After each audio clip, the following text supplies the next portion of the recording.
Salatullah, salamullah. Bismillahirrahmanirrahim. Assalamualaikum warahmatullahi wabarakatuh.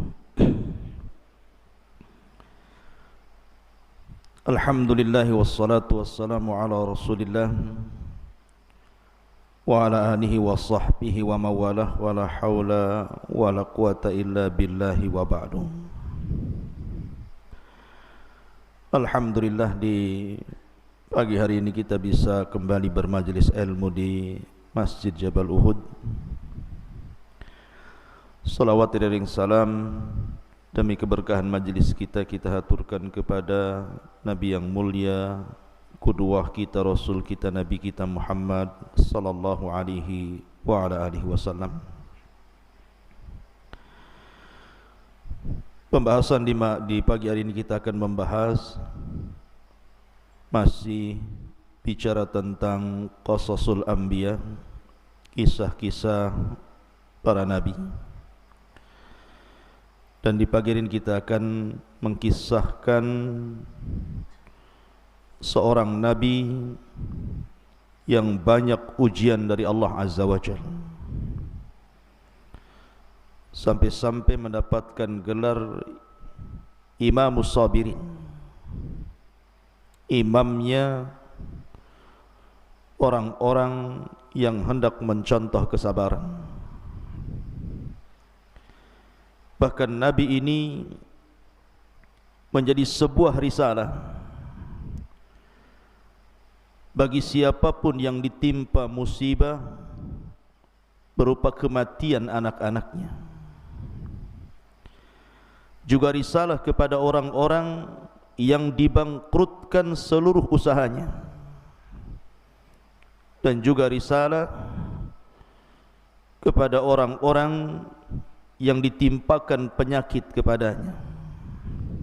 Bahkan juga risalah kepada orang-orang yang dijauhi manusia karena dibuli. Dan juga risalah kepada siapapun yang ditimpa musibah. Dialah Nabiullah Ayyub alaihi salatu wassalam. Nabi Ayyub alaihi salatu wassalam disebutkan dalam Al-Quran itu 4 kali.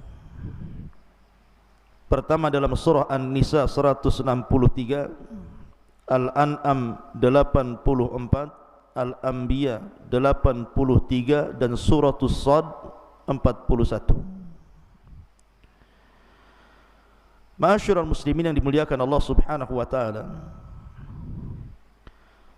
sebelum saya kisahkan tentang ujian yang Allah berikan kepada Ayyub, saya akan jelaskan dulu sedikit biografi Ayyub alaihi salatu wassalam. Siapa Ayyub itu?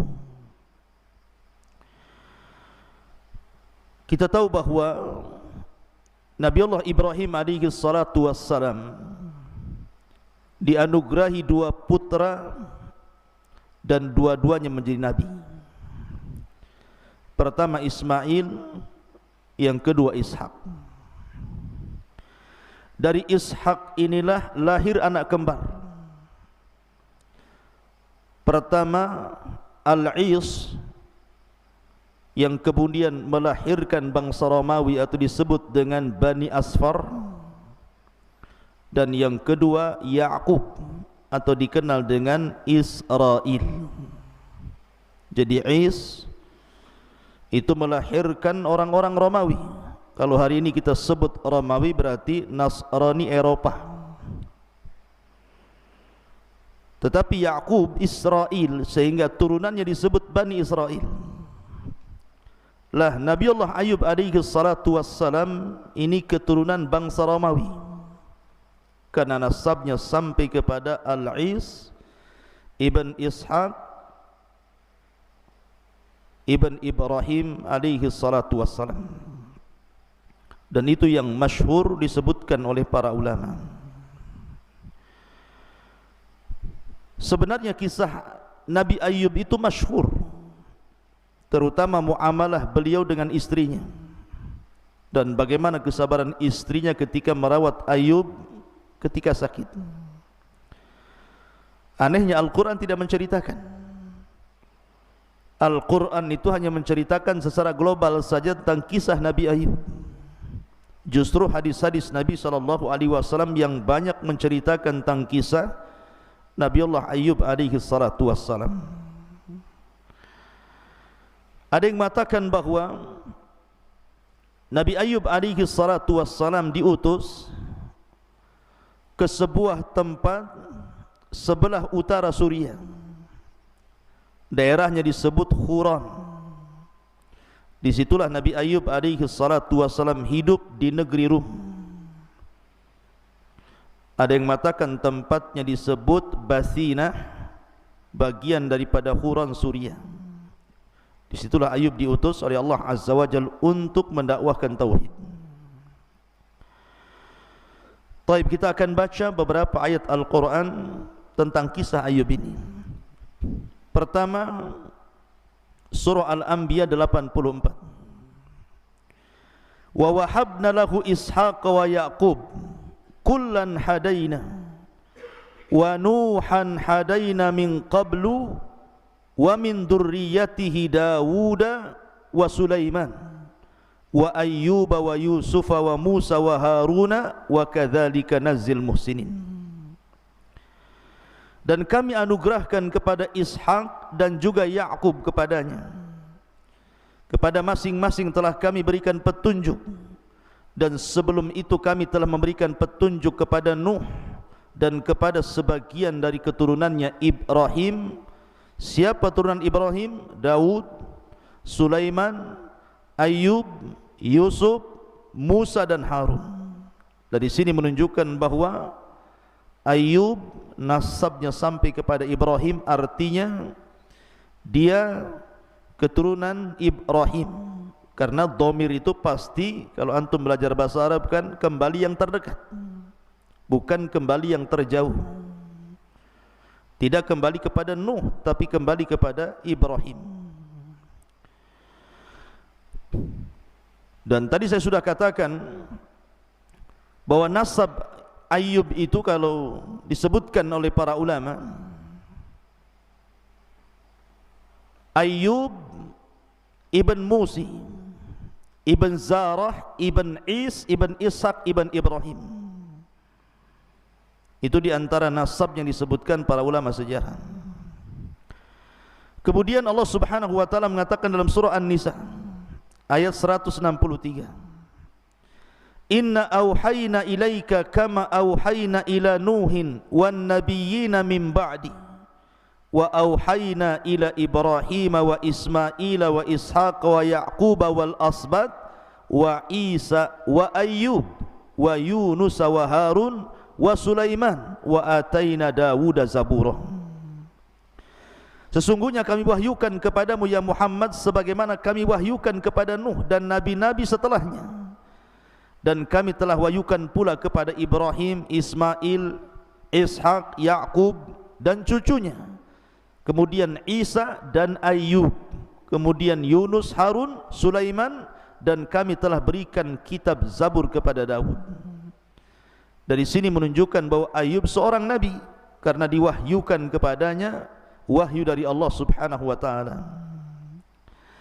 Tapi kisah Ayyub itu terangkum dalam 2 ayat setelahnya.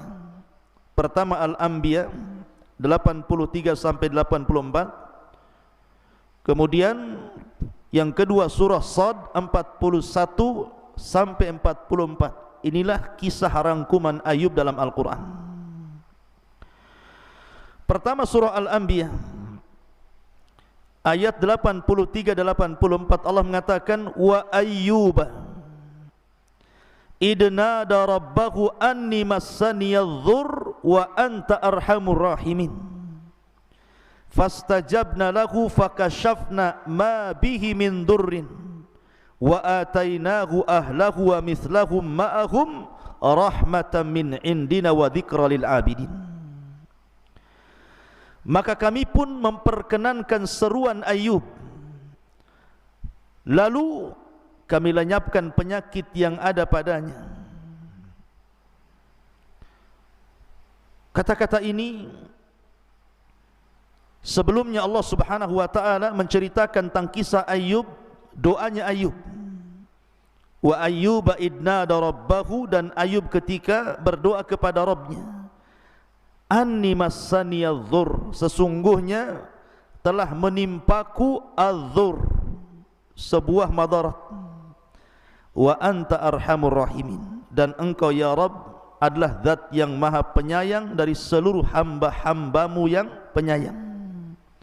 Kemudian dari sini Allah mengatakan, maka kami pun memperkenankan seruannya, lalu kami lenyapkan penyakit yang ada padanya, dan kami kembalikan keluarga kepadanya, dan kami lipat gandakan bilangan mereka sebagai suatu rahmat dari sisi kami, dan untuk menjadikan peringatan bagi semua yang menyembah Allah Azza wa Jalla. Kisahnya begini ikhwan, Nabi Ayub alaihi salatu wassalam adalah Nabi yang kaya, kaya raya, luar biasa kekayaannya,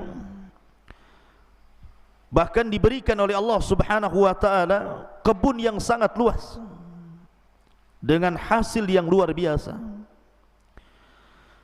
Belum lagi Allah Subhanahu wa taala anugerahkan peternakan yang sangat banyak, mulai daripada unta, sapi sampai kepada kambing. Dan Allah Subhanahu wa taala anugerahkan kepada Ayub anak-anak yang banyak, baik laki-laki ataupun perempuan. Pokoknya nikmat yang tidak Allah berikan melebihi Ayub di zamannya. Dan itulah cita-cita manusia kan. Cita-cita manusia itu bisa menikah, kemudian punya anak, kemudian punya kekayaan, kemudian punya pembantu, karena Ayub itu banyak budaknya dan banyak pekerjanya. Itulah anugerah yang Allah Subhanahu wa taala anugerahkan kepada Ayub alaihi salatu wassalam. Pada suatu ketika ikhwatu fillah muliakan Allah Subhanahu wa taala, datanglah syaitan kepada Ayub, kepada Allah Subhanahu wa taala, kemudian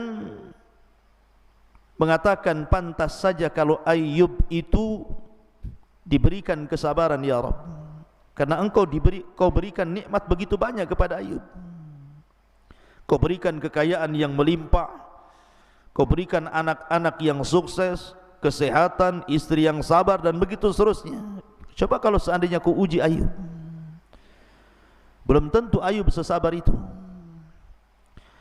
Tetapi Allah Subhanahu wa taala sudah katakan dalam Al-Qur'an bahwa Ayub itu inna wajadnahu sabira ni'mal abdu innahu awwab.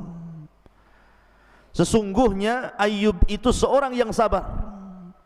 Dialah sebaik-baik hamba, sesungguhnya dia amat taat kepada Tuhannya. Artinya Allah sudah menetapkan Ayub itu orangnya sabar,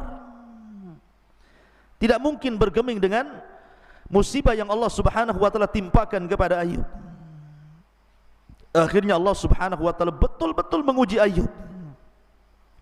Pertama, Allah Subhanahu wa taala rusakkan seluruh kekayaannya. Allah bangkrutkan seluruh kekayaannya. Ikhwan, orang yang terbiasa miskin tidak akan sedih dengan kemiskinannya. Tetapi kalau orang itu kaya tiba-tiba bangkrut dan jatuh miskin, itu sangat sedih kondisinya. Makanya banyak orang-orang kaya jatuh miskin itu bunuh diri.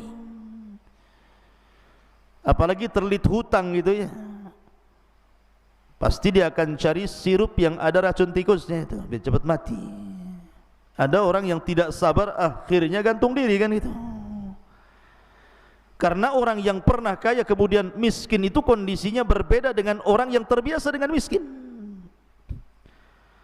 Maka Ayub alaihi salatu wassalam betul-betul oleh Allah Azza wa Jalla diuji, di mana semua kekayaannya dihabiskan, ternaknya semuanya mati, panennya semuanya gagal. Dan Ayub alaihi salatu wassalam sudah tidak punya penghasilan lagi. Cukup sampai di sini? Tidak. Nabi Ayub alaihi salatu wassalam setelah diuji seluruh kekayaannya habis, Tiba-tiba Allah Subhanahu wa taala uji dengan ujian yang lainnya. Seluruh anak Ayub meninggal dunia. Baik anak laki-lakinya atau anak perempuannya, semua meninggal dunia. Kematian anak itu berbeda dengan kematian orang tua ataupun pasangan. Makanya Nabi SAW sedih ketika kematian Ibrahim, bahkan menangis. Sampai-sampai Nabi SAW mengatakan, innal aina la tadma wa innal qalba la tahzan wa inna bi firakika ya Ibrahim la mahzunun. Sesungguhnya air ini, mata ini bisa meneteskan air mata, hati ini bisa bersedih karena perpisahanku dengan Ibrahim ini menyesakkan dada, kata Rasulullah. Lah ini Ayub bukan satu anak loh ya, semua anaknya mati, semua anak-anaknya mati. Tetapi Allah berikan kesabaran kepada Ayub. Cukup sampai di sini? Tidak. Nabi Ayub alaihi salatu wassalam tiba-tiba ditimpakan kepada Ayub penyakit judari. Mungkin kalau penyakit judari hari ini mungkin bisa sembuh dengan operasi, dengan obat-obatan. Tapi di zaman itu kan belum ditemukan itu. Penyakit kulit. Yang dalam kulit Ayub itu terdapat benjolan dari atas kepala sampai kaki. Isinya itu ulat, nanah, darah. Tetapi ketika Allah Subhanahu wa taala berikan penyakit kepada Ayub, bukan berarti Allah hendak menghinakan nabinya, mustahil. Allah hendak menguji nabinya. Dan Allah tahu Ayub itu, inna wajadnahu sabira, pasti kami dapati Ayub itu sabar. Dan penyakit yang diderita Ayub itu bukan sebulan 2 bulan, bukan setahun 2 tahun. Dalam hadis Anas bin Malik yang disahihkan oleh Syekh Nasiruddin Al-Albani, 18 tahun lamanya, 18 sanatan, 18 tahun. Dan Ayub tidak pernah mengeluh. Orang sekarang baru ditimpa musibah sebentar saja mengeluh. Bukan mengeluh kepada Allah, nulis status, kepala saya pusing, kepala saya putar-putar, vertigo, atau orang Padang bilang percie gitu ya. Jadi Nabi Ayub itu 18 tahun itu luar biasa tuh. Bayangkan ditimpa musibah 18 tahun itu bukan sebentar. Tapi tidak keluar dari lisan Ayub, beliau menolak takdir Allah. Kenapa saya sakit? Tidak seperti orang sekarang gitu ya. Kenapa saya miskin? Kenapa enggak orang itu saja miskin? Kenapa saya enggak orang itu saja yang sakit gitu? Kenapa asik saya terus gitu? Tidak. Ayub tidak pernah mengeluh kesah. Cukup sampai di sini ujian Ayub? Rupanya tidak. Ditimpa penyakit yang lama 18 tahun tidak kunjung sembuh. Semua manusia yang dulu mendekati Ayub semua menjauh Ayub, baik orang yang dekat ataupun yang jauh, semua menjauhi Ayub. Yang tersisa cuma 3 orang, istrinya yang sabar, kemudian 2 temannya, yang lainnya tidak berani datang kepada Ayub karena takut tertular penyakitnya. Cukup sampai di sini? Tidak rupanya. Syaitan datang memberikan was-was. Sebagaimana Nabi Adam alaihi salatu wassalam keluar dari sorga karena was-was syaitan, setan datang kepada Ayub memberikan was-was. Ayub, kau seorang nabi loh, kau seorang nabi. Kenapa Allah Subhanahu wa taala berikan penyakit begitu lama? Jangan-jangan Allah sudah tidak sayang lagi sama kamu, katanya. Jangan-jangan Allah sedang mengadab kamu. Diberikan was-was supaya Ayub menolak takdir. Tapi Ayub ini sabar. Coba musibah-musibah ini kalau dikumpulkan kepada seseorang di zaman sekarang, bisa mati berdiri itu. Hartanya habis, anaknya semua mati, diberikan penyakit, manusia menjauh, setan datang memberikan was-was gitu. Enggak ada orang selamat kecuali Ayub alaihi salatu wassalam. Makanya dia disebut Imamus Sabirin. Ma'asyiral muslimin yang dimuliakan Allah Subhanahu wa taala. Allah Subhanahu wa taala berfirman di sini. Di dalam surah Sad yang paling lengkap di sini. Wadhkur abdana Ayyuba Dan ingatlah akan hamba kami Ayub, idnada rabbahu, ketika dia berdoa kepada Rabbnya, anni massaniya syaitanu binusbin wa adab, sesungguhnya aku diganggu syaitan dengan kepayahan dan siksaan. Artinya setan datang memberikan was-was. Masyarul muslimin, orang sakit itu ikhwan, yang paling ditakutkan itu adalah ketika tidak ada orang yang berkunjung kepadanya. Mungkin awal sakit banyak orang yang berkunjung, ya, bawa buah, mendoakan la ba'sa tahurun insyaallah, syafaqallah atau syafiqallah gitu, ya, syafaqillah. Ya, sehari dua hari ramai yang berkunjung. Loh, kalau seandainya penyakitnya bertahun, siapa yang mau berkunjung coba? Lah justru orang sakit itu lebih sakit ketika tidak ada orang yang berkunjung dibandingkan penyakitnya. Itu orang sakit. Nanti antum akan merasakan, mudah-mudahan enggak kena sakit. Kalau seandainya sakit, lebih sakit tidak dikunjungi orang dibandingkan sakitnya sendiri, itulah orang sakit. Tabiatnya orang sakit seperti itu. Lah Ayub itu seperti itu, dijauhi dan diganggu syaitan. Setanlah yang meniupkan ke badan Ayub sehingga kemudian datang penyakit. Akhirnya penyakit ini bukan hanya Ayub tidak bisa bergerak sehingga harus dipapah oleh istrinya ke sana kemari, manusia menjauh darinya. Ma'asyiral muslimin yang dimuliakan Allah Azza wa Jalla, sampai-sampai ketika syaitan tidak bisa menggoda Ayub, dia datang kepada istrinya, disuruh agar istrinya ini memaksa Ayub berdoa kepada Allah. Dia datang kepada Ayub istrinya dan mengatakan, ya Ayub, anta nabiullah, wahai Ayub, kau ini nabi Allah. Lau da'auta rabbaka fa innahu sayastajibu lak. Ya Ayub, kalau engkau berdoa kepada Allah, mintalah kesembuhan, mintalah agar kekayaannya dibalikkan, mintalah agar keturunan kita kemudian dianugerahkan. Engkau kan seorang nabi. Istrinya yang memaksa. Tapi lihat jawaban Ayub. Dia tidak terpengaruh dengan ucapan istrinya.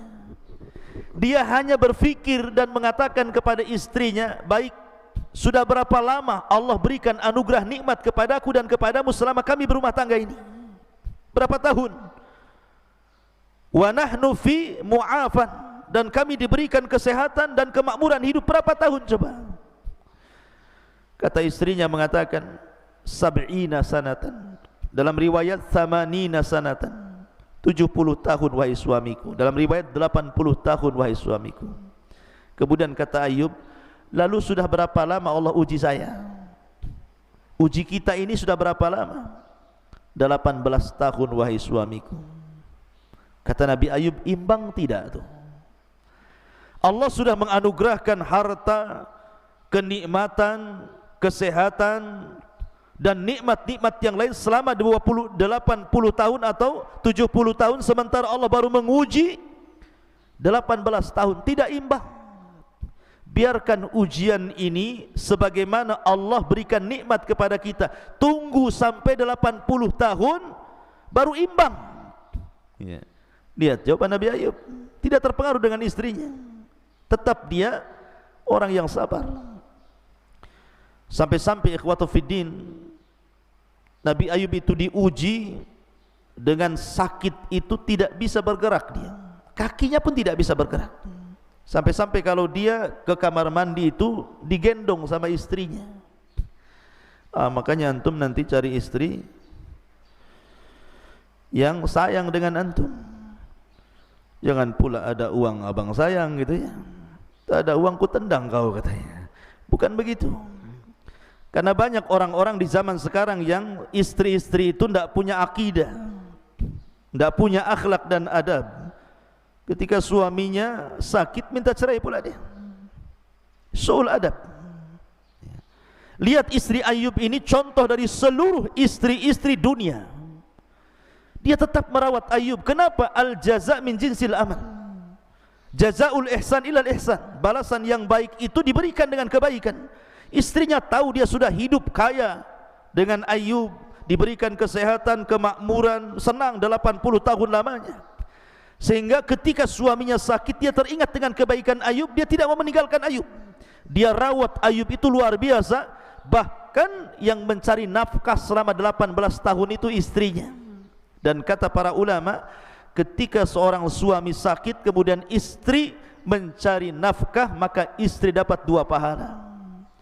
Pertama, pahala berbakti kepada suami, yang kedua pahala sedekah kepada suaminya.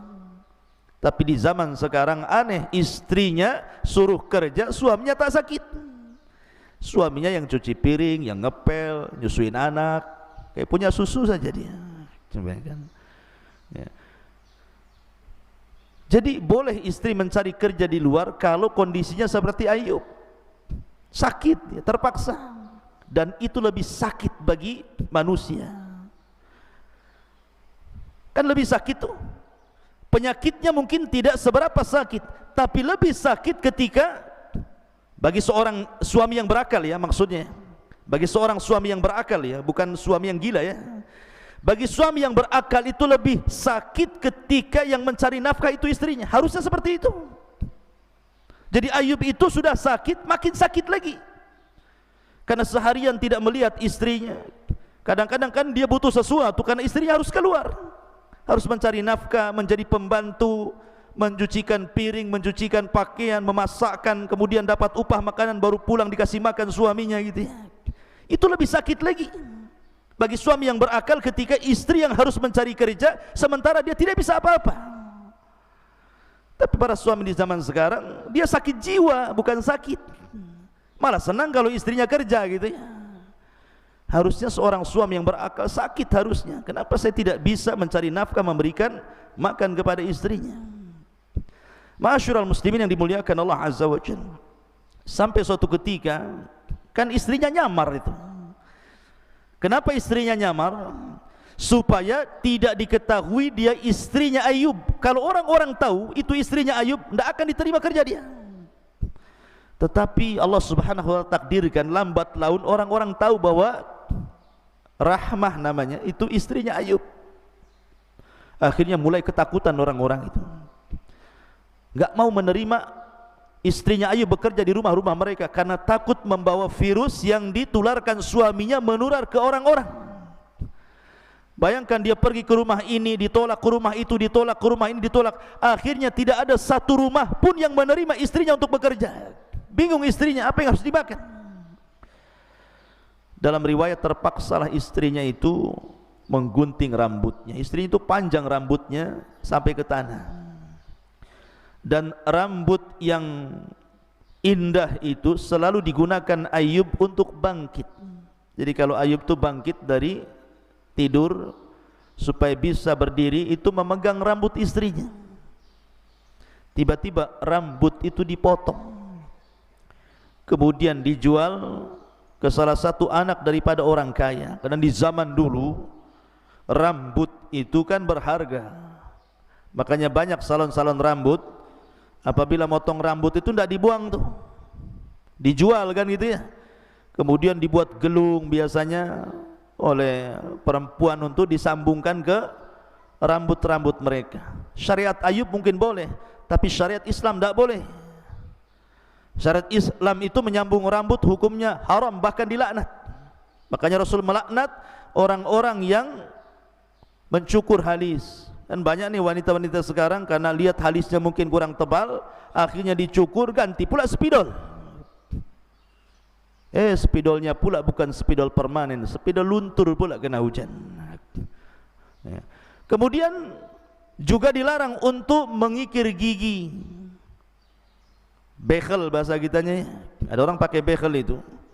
Kalau giginya memang jarang, artinya tidak sebagaimana normalnya gigi-gigi orang kalau makan nasi kemudian loncat pula dari sela-sela gigi karena jarang begitu, ya, maka tidak masalah pakai bekel untuk merapatkan. Tapi kalau seandainya tidak ada masalah, hanya untuk memperindah, haram, tidak boleh, ya. Termasuk juga mentato ataupun menyambung rambut, itu dilaknat semuanya itu dalam Islam. Tapi mungkin syariat dulu mungkin boleh. Makanya istrinya Ayub kemudian menjual rambutnya. Ketika Ayub alaihi salatu wassalam sudah sakit, melihat istrinya tidak ada rambutnya, makin sakit dia. Dari situ dia bersumpah untuk memukul istrinya kalau sembuh 100 kali pukulan. Kenapa Ayub alaihi salatu wassalam sampai bersumpah seperti itu? Ya. Ma'asyiral muslimin yang dimuliakan Allah Azza wa Jalla. Tapi yang jelas bahwa ketika sudah berlalu 18 tahun lamanya, kemudian Nabi Ayub alaihi salatu wassalam suatu ketika dihantar istrinya untuk buang hajat. Ada yang mengatakan untuk mandi. Dan Ayub itu diberikan sifat malu. Sampai kepada istrinya pun dia malu. Jadi kalau dia hendak buang hajat atau mandi itu jauh dari istrinya. Istrinya suruh menjauh. Ya. Lah ketika kemudian Nabi Ayub alaihi salatu wassalam selesai buang hajat atau selesai mandi gitu kan, dia panggil-panggil istrinya. Karena biasanya yang membangkitkan dia kemudian memapah dia ke pembaringan istrinya. Rupanya istrinya pergi pula karena ada sebuah hajat, lupa mungkin istrinya habis ngantar Ayub, sehingga Ayub memanggil-manggil tidak datang pula istrinya. Maka Nabi Ayub merasa sedih dan merasa bahwa mungkin bahasa kitanya, beginilah kalau hidup menyandarkan kepada manusia, kalau tidak ada habislah kita gitu ya. Dari sinilah Ayub alaihi salatu wassalam akhirnya berdoa, dan ini pula yang menyebabkan Ayub berdoa, Rabbi inni massaniyadh-dhurr wa anta arhamur rahimin.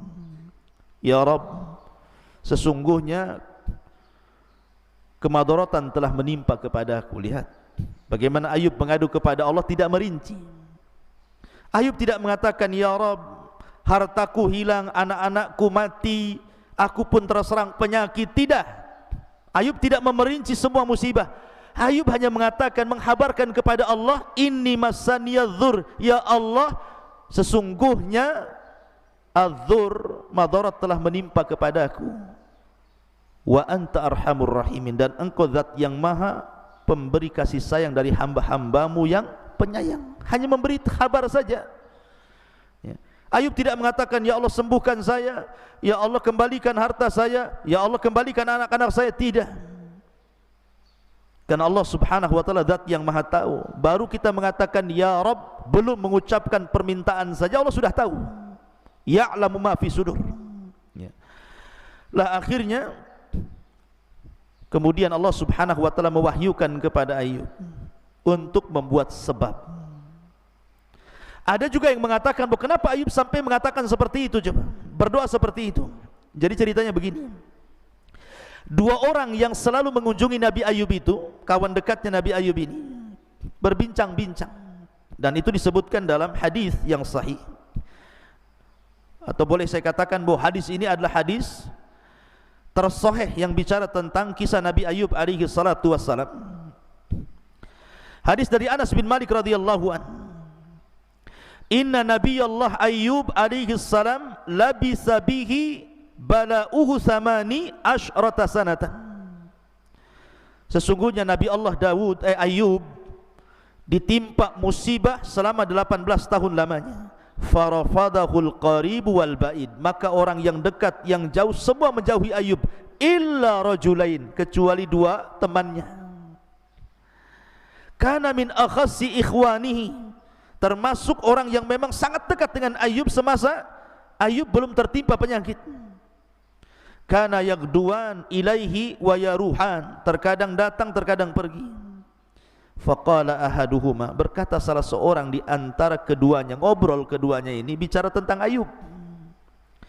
Ta'lam wallahi laqad adznaba Ayyub dzamban ma adznabahu ahadun minal alamin. Coba perhatikan Ayub, katanya Ayub ditimpa penyakit 18 tahun lamanya. Jangan-jangan demi Allah Ayub itu telah melakukan perbuatan dosa yang tidak pernah dilakukan siapapun di alam semesta ini, sehingga Allah kutuk Ayub dengan berbagai macam musibah termasuk penyakit. Kata kawannya, kok bisa kamu ngomong begitu? Ya, karena satu benjolan penyakitnya Ayub tidak kunjung sembuh. Kalau bukan kutukan apa namanya, katanya. Akhirnya kemudian ucapan keduanya ini sampai ke telinga Ayub. Dari sinilah Ayub kemudian merasa sesak dadanya, kemudian mengatakan, Rabbi inni masaniyadh-dhur wa anta arhamur rahimin. Itu juga yang menjadikan sebagian ulama mengatakan sebab kenapa Ayub sampai berdoa seperti itu. Lah setelah Nabi Ayub berdoa seperti itu, setelah lama 18 tahun lamanya, akhirnya ketika istrinya mengantar Ayub buang hajat, kemudian Allah Subhanahu wa taala mewahyukan kepada Ayub mengambil sebab. Artinya bukan hanya doa saja, tapi ambil sebab. Apa sebabnya? Untuk kesembuhan itu Allah Subhanahu wa taala mengatakan, urkud birijlika hadza mughtasalun baridun wa syarabun. Allah Subhanahu wa taala mengatakan, hantamkan kakimu ke tanah, maka akan keluar air. Air itu air yang sangat sejuk. Mandilah dengan air itu dan minumlah dengan air itu. Jadi Ayub alaihi salatu wassalam diajarkan oleh Allah, doa itu tidak cukup, harus mengambil sebab. Dia sudah berdoa, Rabbi inni masaniyadh-dhur wa anta arhamur rahimin. Kemudian Allah ajarkan sebab, karena selama ini Ayub kan tidak bisa bergerak badannya. Maka coba gerakkan kakimu, pukulkan ke tanah. Maka Ayub kemudian menggerakkan kakinya, kemudian memukulkan tanah, tiba-tiba keluar mata air. Air itu sangat dingin, dan Allah katakan, mandi kau dari situ, minum dari situ. Subhanallah. Akhirnya dia mandi dari situ, minum dari situ, dan Allah takdirkan fastajabna lahu. Allah anugerahkan kepada Ayub, Allah ijabah doanya, semua sembuh penyakitnya. Kulitnya menjadi indah, wajahnya menjadi muda gitu ya. Kayak air ajaib gitu ya. Pokoknya sembuh total. Bahkan lebih muda daripada sebelumnya. Lebih indah daripada sebelumnya, lebih tampan daripada sebelumnya. Sehingga ketika kemudian istrinya datang, kemudian Ayub mencari-cari istrinya, berjumpalah papasan di jalan. Kata istrinya, ya fulan, apakah kau melihat Nabi Allah Al-Mubtala yang diberikan ujian begitu banyak Ayub? Di mana dia? Katanya, aku sudah mencari ke sana kemari, tidak ada. Tapi kata istrinya, sepertinya suamiku mirip dengan kamu di waktu muda, katanya. Kata Ayub alaihi salatu wassalam, ana Ayub, saya Ayub. Subhanallah ya, saya Ayub. Maka ketika dia mengatakan ana Ayub, saya Ayub, istrinya terperanjat gitu kan, karena Allah sudah anugerahkan kesembuhan. Dari sini bukan hanya itu saja, Allah katakan wa wahabna lahu ahlahu wa mislahum ma'ahum rahmatan minna wa dzikra liulil albab. Apa kata Allah? Dan kami anugerahkan kepada Ayub dengan mengumpulkan kembali seluruh keluarganya.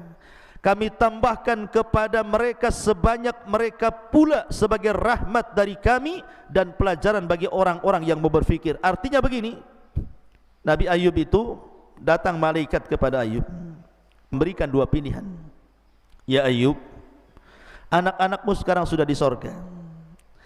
Kalau Allah berkehendak, maka Allah akan mengembalikan anak-anakmu itu dari sorga ke dunia. Tetapi kalau engkau berkehendak, biarkan mereka di sorga, dan Allah akan ganti anak-anakmu dengan anak-anak yang lain. Maka Ayub memilih yang kedua. Akhirnya Allah subhanahu wa ta'ala anugerahkan Ayub anak-anak yang 2 kali lipat jumlahnya daripada anak-anak yang sudah meninggal dunia. Kemudian Allah lipat gandakan kekayaannya. Jadi ketika Ayub sudah sembuh, dia mandi di sungai. Ketika mandi di sungai, tiba-tiba datang belalang dari mana-mana. Belalang ini bukan belalang biasa, jaradun minadz zahabi wal fiddah, belalang yang terbuat dari emas dan perak. Bayangkan, belalang dari mana-mana terbang, dan itu bentuknya emas dan perak. Kemudian berjatuhan di depan Ayub itu. Maka Ayub dengan sibuknya mencari belalang itu, mengumpulkan di bajunya, yang terbang ditangkap, dimasukkan, karena itu emas semua tuh. Kemudian Allah subhanahu wa ta'ala mengatakan kepada Ayub alaihi salatu wassalam, wahai Ayub, tidakkah cukup dengan nikmat yang telah anugerahkan kepadamu?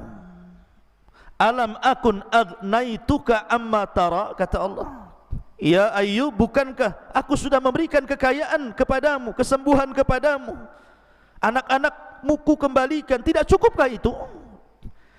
Lihat bagaimana Ayub mengatakan, qala wa izzati walakin la ghina bi ambarakatik. Ayub mengatakan, tentu ya Rabb, demi kemuliaan, tetapi aku tidak pernah merasa puas dengan berkah darimu ya Rabb. Dan Nabi Ayub hanya mencari berkah di situ dari Allah Azza wa Jalla. Akhirnya kemudian lumbung padinya penuh dengan belalang emas. Akhirnya dengan belalang emas itu dia beli kebun lagi, beli benih lagi, beri ternak lagi gitu ya. Akhirnya kaya lagi, dan Allah lipatkan 2 kali lipat kekayaannya, 2 kali lipat anak-anaknya, dan istrinya Allah mudahkan lagi. Oh, kan enak tuh. Bukan cari istri muda, Allah mudahkan lagi. Sekarang kan gitu ya.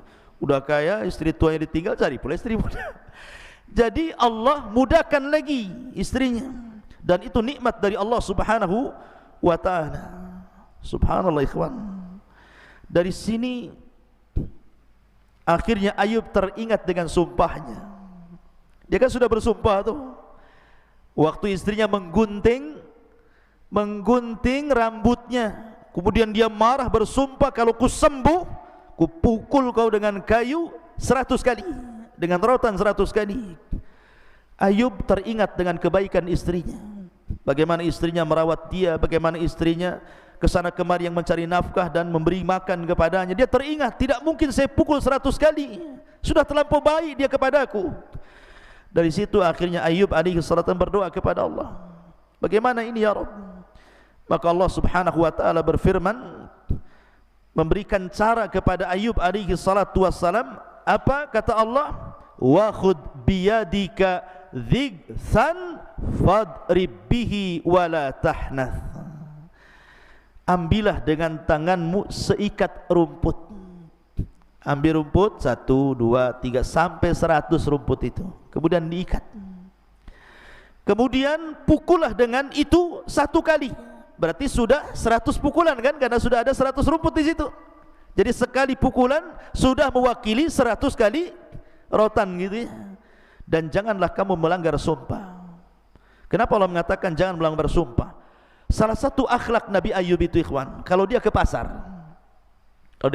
gitu kan, kemudian di pasar ada orang yang bertengkar, kemudian masing-masing mengatakan wallahi wallahi, kan biasa orang bertengkar itu kan suka sumpah tuh. Orang pasar biasa bersumpah-sumpah itu, wallahi wallahi. Maka Ayub alaihi salatu wassalam kalau pulang, maka dia akan membayarkan kafarah sumpah-sumpah mereka itu. Karena Ayub tidak mau ada yang bersumpah karena Allah untuk kebatilan. Makanya kemudian dia suka membayarkan kafarah orang yang bersumpah. Itu salah satu akhlaknya Ayub. Makanya Allah mengatakan wala tahnas, ya. Ma'asyiral muslimin yang dimuliakan Allah Azza wa Jalla, maka setelah kemudian dipukulkan kepada istrinya sekali pukulan, maka begitulah cara kafarah sumpahnya Ayub, karena melihat sayangnya istri kepadanya di waktu Nabi Ayub sedang sakit. Dan itu bentuk kasih sayang suami kepada istri. Di sini ada pelajaran ikhwan. Dalam kisah Ayub ini apa pelajarannya? Pelajarannya kita dituntut sabar. Sabar ini penting. Lalu apa yang bisa menyebabkan orang itu sabar?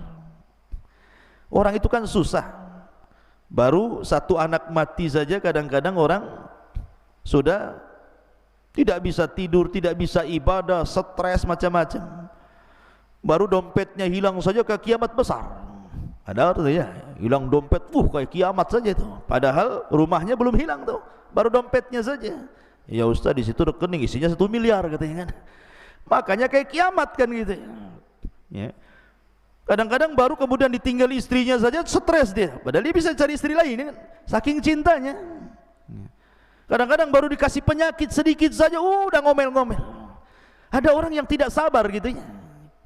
Lalu bagaimana caranya biar orang itu sabar? Kata para ulama, lakukan 5 atau 6 perkara. Kalau anda yang sekarang ditimpa musibah, kesehatan anda diuji sehingga sakit, ekonomi anda diuji sehingga fakir, kemudian keluarga anda diuji sehingga satu persatu meninggal, usaha anda diuji, macam-macam ujian Allah timpakan, maka kita disuruh bersabar. Lah bagaimana cara sabarnya menghadapi ujian itu? Kata para ulama, lakukan 6 hal. Pertama, lihat kisah-kisah para nabi dalam Al-Quran. Kalau seandainya anak Anda meninggal, lihat Nabi Ayub, semua anaknya meninggal. Kalau Anda pernah bangkrut, semua kekayaan Ayub bangkrut. Kalau Anda ditimpa penyakit, Ayub juga ditimpa penyakit. Rasul pun sama. Lihat para nabi. Makanya Allah mengatakan kepada Rasul, isbir kama sabara ulul azmi minar rusul. Sabar kau Muhammad. Lihat para ulul azmi itu telah sabar sebelumnya. Yang kedua, apapun musibah yang menimpa antum, itu sudah dicatat sebelum Allah menciptakan langit dan bumi. Bi khamsina alfasana, 50.000 tahun sebelum Allah menciptakan langit dan bumi, musibah yang Allah akan timpakan kepada kita itu sudah dicatat di Lauhil Mahfuz. Artinya ini sudah takdir Allah. Terimalah takdir Allah. Yang ketiga, lihatlah kepada orang yang lebih parah musibahnya. Ungduru ila man huwa asfala minkum wala tangduru ila man huwa fawqakum fahuwa ajdar alla tajr nikmatallah. Lihat ke yang bawah, jangan lihat ke atas. Capek. Ya. Kalau seandainya Anda kemudian ditimpa kolab usahanya, ada yang lebih kolab daripada Anda. Kalau seandainya Anda ditimpa penyakit, tetangga kemarin mati. Nah itu ya. Jadi lihat kepada yang lebih parah. Kemudian yang ketiga, jangan Anda kira sesuatu yang Anda anggap buruk itu memang buruk. Tidak. Allah mengatakan wa asa an takrahu syai'an wa huwa khairul lakum. Terkadang apa yang Anda anggap buruk rupanya baik di hadapan Allah. Kemudian yang kelima, lihatlah nikmat yang tersisa. Jangan lihat nikmat yang hilang. Biasakan ucapan alhamdulillah. Alhamdulillah saya masih patah satu kaki, yang sebelah itu dua-duanya patah gitu ya. Alhamdulillah saya masih hidup walaupun stroke. Kemarin yang sebelah innalillahi wa inna ilaihi rajiun sudah diusung ke Tamiang. Artinya lihat nikmat yang tersisa. Jangan lihat nikmat yang hilang gitu ya. Kemudian yang terakhir berdoa. Karena doa itu bisa yaruddul qada. Bisa menolak keputusan Allah Azza wa Jalla. Lalu apakah musibah itu manfaat? Pamannya orang terserang penyakit. Apakah penyakit ini manfaat? Ya, penyakit ini manfaat. Apa manfaatnya? Musibah itu manfaat, mau sakit, mau miskin, mau apa, itu manfaat bagi kita. Pertama, supaya kita dididik untuk beradab. Lihat orang-orang kaya, baru beli mobil mewah saja yang harganya mahal, wah ada sombongnya kayak Fir'aun, ya kan? Kaca pun tidak dibuka gitu ya. Jalannya pun beda gitu ya. Orang sombong. Tapi ketika Allah buat mobilnya hilang, baru terasa dia jadi orang miskin. Di situ ada adab, pelajaran adab. Dididik oleh Allah Azza wa Jalla bahwa sombong itu ada batasnya. Ya, maka setiap ujian itu mendidik kita sebenarnya. Yang kedua, ujian itu kafarah. Bukankah dunia ini sijnul mukmin? Namanya penjara, orang hidup di penjara itu tidak suka kan gitu, pasti ingin keluar. Tapi suatu ketika Allah bukakan pintu sorga sebagai lepasnya kita dari penjara, baru kita akan senang. Ketika orang keluar dari musibah, dosanya hilang, pahalanya numpuk gitu ya. Kemudian pahala musibah apa? Manfaat musibah juga. Bahwa musibah ini ikhwatu fiddin muliakan Allah Azza wa Jalla, bukan hanya mendidik akhlak, kemudian juga menjadikan dosa-dosa kita hilang, tapi musibah itu manfaatnya juga besar. Karena dengan adanya musibah, orang lebih bersyukur kepada nikmat Allah. Terkadang orang tidak pernah merasakan nikmat makan kecuali dia lapar, nikmat minum kecuali dia haus, nikmat aman kecuali pernah hidup di negeri konflik. Ya begitu. Jadi semua musibah itu ada manfaatnya. Oleh karena itulah maka sabarlah seperti sabarnya Ayub alaihi salatu wassalam. Subhanallah bihamdika asyhadu an la ilaha illa anta astaghfiruka wa atubu ilaik. Wallahu ta'ala. Assalamualaikum warahmatullahi wabarakatuh.